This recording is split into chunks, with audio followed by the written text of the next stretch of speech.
পিতামশাই, আপনি গতকাল রাতেই বললেন আমরা নাকি আজ সকাল সকাল রাজ্যের উদ্দেশ্যে বেরিয়ে পড়ব, কিন্তু এখন পর্যন্ত তো রাজ্যে যাবার কোনো ব্যবস্থাই করলেন না। আর আমরা যদি এখান থেকে দেরি করে বের হই তাহলে তো আমাদের ফিরে যেতে অনেকটা দেরি হবে। সোনাপুরি, পরীকে দেখে আমার ভীষণ কষ্ট লাগছে। আমার মনে হচ্ছে ফুলপরি আমাদের কাছে কিছু একটা লুকোচ্ছে, আর আমি নিশ্চয় কোনো কারণে ওর মন খারাপ হয়ে আছে। কি হলো কি সাধু বাবা, আপনি চুপ করে আছেন কেন? বলুন বলুন, আমার পরী কোথায়, আর কি উপায় বা আমি ওর কাছে যেতে পারি, আমাকে বলে দিন। কি বলছেন কি মা? রাজকুমার বা মহারাজ কেউ আজকে ফিরে আসবে না? না না, সেরকম খবরই তো পেলাম। ওদিকে দাসীকে নিয়ে ফুলকুমারী আর একটু দেরি না করে বেরিয়ে পড়ে তন্ত্র সাধক ওই তান্ত্রিকের আস্তানার খোঁজে। তারা চলতে থাকে, চলতে চলতে বেশ খানিকটা পথ পাড়ি দিয়ে দেয়। ঠিক আছে সাধু বাবা, আপনি যেহেতু আমাকে পরিরাজ্যে যাওয়ার উপায় বলবেন না, তাহলে আমি এখানে এভাবে ঠায় দাঁড়িয়ে থাকবো, কোথাও আর যাব না। আপনি যতক্ষণ না আমাকে আমার পরীর কাছে যাওয়ার পথ বলে দিতে পারবেন, আমি এখানে নির্জলা উপবাস করে এখানে এভাবেই দাঁড়িয়ে থাকবো। না না, সেটা তুমি কখনো পারবে না। তুমি একটি রাজ্যের রাজকুমার, অনেক ভোগ বিলাসে তোমার দিন কেটেছে, ননির পুতুলের মতো তোমার শরীর, তুমি কোনোভাবেই ফুলপরির জন্য এত ত্যাগ স্বীকার করতে পারবে না। আপনার বিশ্বাস হচ্ছে না? আমি তো জানি সাধু বাবারা নাকি সবকিছু বুঝতে পারে, তাহলে সাধু বাবা কেন আমার মনের কথাটা বুঝতে পারছে না? আমি ফুলপরির জন্য এখানে একদিন কেন, এক যুগ পর্যন্ত দাঁড়িয়ে থাকতে রাজি আছি, কিন্তু তারপর আমি আমার ফুলপরির কাছে যেতে চাই। আমি আবার আমার জীবনে আমি ফুলপরিকে আমার জীবনে ফিরে আনতে চাই। সাধু বাবা প্রতাপের চোখের দিকে তাকায়, আর সে বুঝতে পারে সে সত্যিই ফুলপরীকে ভীষণ ভালোবাসে, আর সে যা যা বলছে সবই সত্য। আমি তোমাকে বিশ্বাস করলাম। হ্যাঁ, তোমাকে আমি পরিরাজ্যে যাওয়ার ব্যবস্থা করে দিতে পারি, কিন্তু পরিরাজ্য থেকে কি করে তুমি ফুলপরীকে ফিরিয়ে আনবে সেটা কিন্তু তোমাকেই করতে হবে। এক্ষেত্রে আমি তোমাকে কোনো সাহায্য করতে পারবো না, আর ফুলপরী কি আদৌ তোমার সাথে ফিরে আসবে কিনা সেটাও আমি জানি না। আপনি শুধুমাত্র আমার যাওয়ার ব্যবস্থা করে দিন, তারপর বাকিটা আমি বুঝে নেব সাধু বাবা। আর আপনি যদি সবকিছু আমাকে না বলেন তাহলে আমি আমার নিজের প্রাণ পর্যন্ত বিসর্জন দিতে পারি।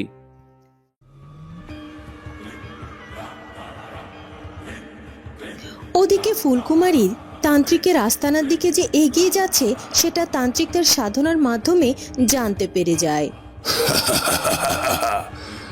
আমাকে তো কিছুই করতে হলো না।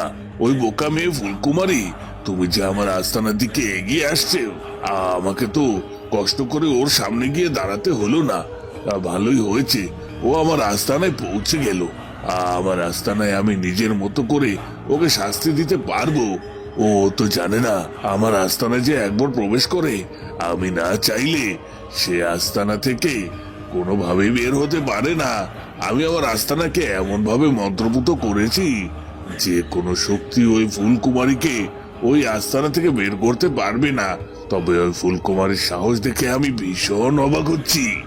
ওর কত বড় সাহস, ও কিনা আমার আস্তানায় এসে আমাকে ধ্বংস করার স্বপ্ন দেখছে।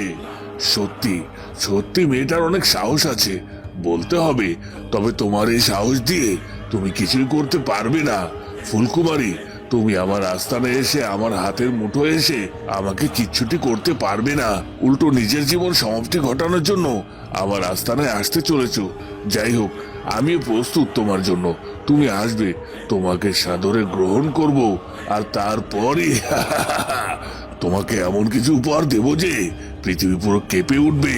কালো মানিক, তুমি প্রস্তুত তো আমার শত্রুকে ধ্বংস করার জন্য? কিছুক্ষণের মধ্যে সে আমার সামনে এসে হাজির হয়ে যাবে।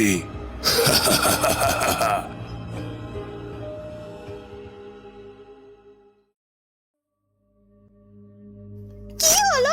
কেউ কি শুনতে পাচ্ছ না? কেউ কি আশেপাশে নেই আমাদের সাহায্য করার মতো? উর্মিমালার শরীরের অবস্থা যে ভালো নয়, ওকে সুস্থ করতে হবে, দয়া করে সাহায্য করো। দাসের চিৎকার চেঁচামেচি শুনে সেই প্রহরীটা সেখানে এগিয়ে আসে। এভাবে চিৎকার করে কেঁদে মাথা খাচ্ছ কেন? কি হয়েছে কি শুনি? তোমরা জানো না এভাবে চিৎকার চেঁচামেচি করলে তা আরো শাস্তি পেতে হয়। এখন আমি গিয়ে যদি রাজপ্রাসাদের নালিশ করি তাহলে তোমাদের কি অবস্থা হবে একবার ভেবে দেখেছো? এই কারাগার থেকে সোজা শুলে চড়তে হবে। তোমরা চুপচাপ থাকো, কোনো চেঁচামেচি করো না। সাধে সাধে কেউ চেঁচামেচি করছি? বিপদ কি বলে কয়ে আসে নাকি? আর চিৎকার চেঁচামেচি করবো না থেকে বসে থাকবো নাকি? এতদিন তো কোনো চিৎকার চেঁচামেচি করিনি, এর পেছনে নিশ্চয়ই কোনো কারণ আছে। তুমি কি দেখতে পাচ্ছ না? চোখের মাথা খেয়েছো নাকি? নিজের চোখে দেখো উর্মিমালার কি অবস্থা হয়েছে। কি দেখবো বলো তো? আমি তো কিছুই বুঝতে পারছি না। হ্যাঁ, শুধুমাত্র এটাই দেখতে পাচ্ছি যে এই মন্ত্রী কন্যা উর্মিমালা এই অসময়ে শুয়ে ঘুমিয়ে আছে, তাই তো? দেখেছো, তোমার দেখার মধ্যে কত ভুল রয়েছে। তুমি শুধুমাত্র দেখছো উর্মিমালা এখানে শুয়ে ঘুমিয়ে আছে, কিন্তু এমনটা নয় গো। সে তো হঠাৎ করে মাথা ঘুরে এভাবে পড়ে গিয়েছে, এভাবে অচেতন হয়ে গেছে। সে কখন থেকে এটাকে ডাকছি, কিন্তু সে কোনোভাবেই সারা শব্দ দিচ্ছে না। আমার তো মনে হচ্ছে উর্মিমালা হয়তো আর বেঁচেই নেই। কি বলছো কি গো? তাহলে তো ভীষণ ভয়ের ব্যাপার। এখন এখানে দাঁড়িয়ে থেকে তো লাভ নেই, এক্ষুনি রাজপ্রাসাদের অন্দরমহলে খবর পাঠানোর ব্যবস্থা করছি। আরে না না, রাজপ্রাসাদের অন্দরমহলে খবর পাঠানোর কোনো দরকার নেই। তুমি এক কাজ করো, একটু জল নিয়ে সেই কারাগারের ভেতরে এসে আমাদেরকে একটু সাহায্য করো। কোনো মতো উর্মিমালার জ্ঞান ফেরাতে পারলেই হয়। কিন্তু আমি যদি কারাগারের দোর খুলে তোমাদেরকে জল দিয়ে সাহায্য করি, তখন যদি তোমরা পালিয়ে যাওয়ার চেষ্টা করো, তখন কি হবে? আরে না না, তুমি কি পাগল হয়ে গেলে নাকি? উর্মিমালার এই অবস্থা, তাকে সুস্থ করতে পারবো কিনা সেটাই জানি না, আর তুমি পালিয়ে যাওয়ার কথা বলছো। তোমাকে যা বলছি সেটাই করো। এক্ষুনি একটু জল নিয়ে এসে কারাগারের দরজাটা খোলো তো দেখি।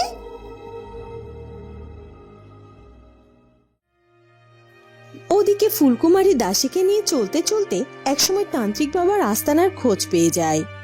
দাঁড়িয়ে পড়লেন যে, আপনার কি শরীর খারাপ লাগছে যুবরানী? না না দাসী, আমাদের আর এগোতে হবে না, আমি ঠিক আছি। আর তাছাড়া আমরা আমাদের গন্তব্যে পৌঁছে গেছি। কি বলছেন কি? তার মানে আমরা যে আস্তানা দেখতে পাচ্ছি এটাই ওই তান্ত্রিকটার আস্তানা? হ্যাঁ দাসী, তুমি ঠিকই ধরেছো, এটাই ওই তান্ত্রিকের আস্তানা। সাধু বাবা আমাকে যে মতো বলেছিল তাতে করে এই আস্তানাতেই আছে ওই তান্ত্রিক, এটা আমি নিশ্চিত। তাহলে আর দেরি না করে চলুন, আমরা এক্ষুনি আস্তানার ভেতরে প্রবেশ করি।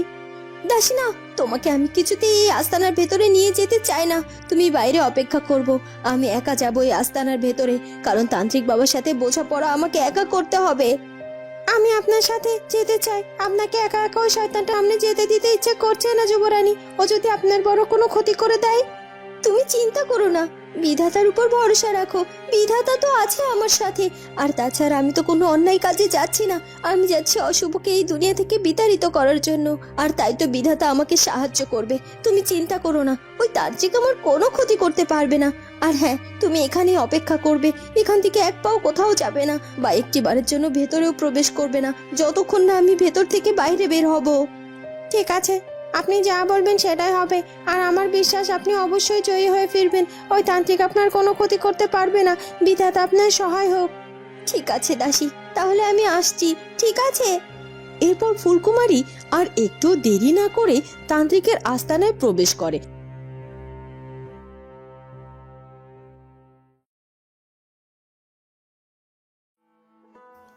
ওদিকে পরীরানী ফুলপরীকে পরীরূপ ফিরিয়ে দেওয়ার জন্য বিধাতার কাছে প্রার্থনা করার শেষে ফুলপরীকে তার কাছে ডেকে আনে। পরীরানী, আমাকে যে জরুরি তলব করলেন, কিছু বলবেন নাকি? না না ফুলপরী, কিছুই হয়নি। আসলে তোমাকে একটা খুশির খবর জানাতে এখানে ডেকে পাঠিয়েছি। খুশির খবর? কি খুশির খবর পরীরানী? খুব তাড়াতাড়ি তুমি তোমার পরীরূপ ফিরে পেতে চলেছো। বিধাতার কাছে আমরা সবাই প্রার্থনা করেছি, আর আমি একটি বড় ধরনের ইঙ্গিতও পেয়েছি। আর শুধুমাত্র ইঙ্গিত নয়, আমি জানতে পেরেছি যে আগামী পূর্ণিমা তিথিতে তোমার পরীরূপ ফিরিয়ে দেওয়া হবে। তুমি জানলে খুশি হবে যে সেই পূর্ণিমা খুব বেশি দূরে নয়, সামান্য অল্প সময়ের মধ্যে সেই পূর্ণিমা তিথি চলে আসবে, আর তুমি তোমার শক্তি এবং পরীরূপ দুটোই ফিরে পাবে। ফুলপরীর এই কথা শুনেই যেন তার মন খারাপ হয়ে যায়। কি হলো কি ফুলপরী? এই খুশির খবরটা শুনে তুমি খুশি হবে তা না, তোমার মুখখানা এইভাবে শুকিয়ে গেল কেন? তুমি কি এই খবরে খুশি হওনি? তুমি কি চাইছো না তোমার পরীরূপ ফিরিয়ে দেওয়া হোক? আসলেই তো, আমি তো চাই আমার পরীরূপ ফিরে পেতে। আর পরিশক্তি তো পরীদের সব থেকে বড় কিছু। আর আমি এত বড় একটা খুশির সংবাদ শুনে খুশি না হয়ে এভাবে মন খারাপ করছি কেন আমার মনটার মধ্যে আনন্দ হচ্ছে না? কেন কেন আমার মনটা এরকম ছটফট শুরু করেছে? না না, যেটা হচ্ছে সেটা মোটেও ঠিক হচ্ছে না। আমি তো পড়ি, আমার তো এত কিছু ভাবলেই চলবে না। আমার পরিশক্তি আমার সব কিছু। কি হলো কি? তুমি চুপ করে আছো কেন? তুমি যদি কোনো কথা না বলো তাহলে কি করে তোমার কষ্টটা বুঝবো, বলতে পারো? তুমি কি চাও না তোমার পরিশক্তি বা পরিরূপ ফিরে পাও? না না পরিরানী, আমি অবশ্যই অবশ্যই আমার পরিশক্তি ফিরে পেতে চাই। আপনার মুখে শুনে আমি আনন্দে আত্মহারা হয়ে গিয়েছিলাম, তো তাই বুঝতে পারিনি আপনাকে কি জবাব দেব। পরিরানী, আপনি ব্যবস্থা করুন। আগামী পূর্ণিমাতে আমি আমার পরিশক্তি ফিরে পেতে চাই।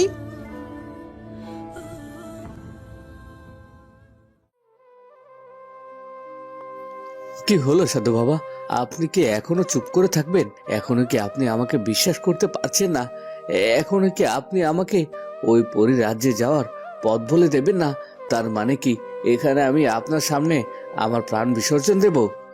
না না রাজকুমার, তোমাকে আর কিছুই করতে হবে না। আমি বুঝতে পেরেছি তুমি ফুলপরীকে মন থেকে ভালোবাসছো, নিজের মনকে পরিবর্তন করেছো। তাই আমি তোমাকে পরিরাজ্যে যাওয়ার সবকিছু বলে দেব। কিন্তু ওই পরিরাজ্যে যাওয়া যে এতটা সহজ কাজ নয়। তুমি একজন মানুষ, আর একজন মানুষের যে পরিরাজ্যে যাওয়া একেবারে অসম্ভব ব্যাপার। সাধু বাবা, সে যতই বড় অসম্ভব কাজই হোক না কেন, আমাকে যে পরিরাজ্যে যেতেই হবে।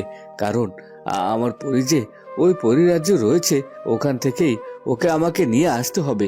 কারণ আমি যে পরীক্ষা ছাড়া থাকতে পারবো না। প্রতাপের কথা শুনে সাধু বাবা তার চোখ বন্ধ করে, আর কিছুক্ষণ পরই সে তার চোখ খোলে। ভয়ঙ্কর ভ্রান্তির বন, যেখানে মানুষ নিজের সবচেয়ে বড় ভয় আর লোভের মুখোমুখি হয়। কাল নদীর সেতু, যেখানে সময় থেমে যায়, আর ভুল সিদ্ধান্ত মানেই চিরতরে হারিয়ে যাওয়া। আত্মত্যাগের দ্বার, যেখানে প্রবেশের জন্য নিজের সবচেয়ে প্রিয় কিছু ছেড়ে দিতে হয়। এখন বলো প্রতাপ, তুমি কি এই তিনটি ভয়ঙ্কর বাধা অতিক্রম করে পরিরাজ্যে যেতে চাও? আমি প্রস্তুত সাধু বাবা। আমি সব বাধা অতিক্রম করে পরিরাজ্যে পৌঁছে যাব। ঠিক আছে প্রতাপ, এখন তুমি তোমার রাজ্যে ফিরে যাও। তোমার পরিবারের সাথে দেখা সাক্ষাৎ ছেড়ে নাও। আজ রাতে দ্বীপ প্রহরে আমি তোমার সাথে দেখা করতে যাব, আর তখনই তোমাকে রওনা দিতে হবে পরিরাজ্যের উদ্দেশ্যে। তুমি নিজেকে প্রস্তুত রাখো। ঠিক আছে সাধু বাবা, তাই হবে। তাহলে আমি এখন আসছি।